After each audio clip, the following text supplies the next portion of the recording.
SOE n'existe pas. Il n'y a pas une manière unique de gérer l'organisation. Il appartient aux dirigeants et à ceux qui dirigent les dirigeants de trouver la manière appropriée pour performer. Et naturellement, l'écosystème évoluant, il est évident que la manière de gouverner son organisation va également évoluer. Ce qui est important, c'est l'adaptation, la confiance, comme vous l'avez mentionné tout à l'heure. Il doit y avoir harmonie entre le mécanisme de gouvernance et la réalité d'entreprise dans son environnement. Il doit y avoir une manière appropriée. Dans un pays, en un secteur d'activité, il peut y avoir différents mécanismes de gouvernance. L'essentiel, c'est que le choix opéré par les dirigeants, par les responsables de l'organisation, soit approprié et mène vers plus d'efficacité. Le deuxième problème concernait les problèmes de sentiment d'intérêt, de oui. Il y a depuis 25 ans une théorie qui pose ce problème.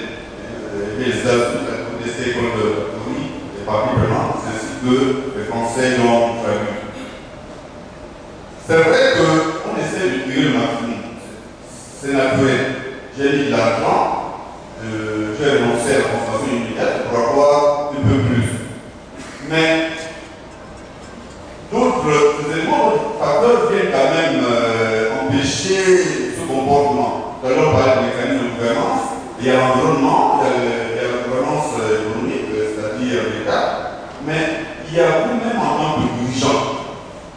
Les dirigeants, je crois, sont des êtres humains. Donc, plus ou moins, donc ils pensent, ils réfléchissent. Tout à l'heure, en conclusion, je parlais de l'éducation, de responsabilisation des dirigeants.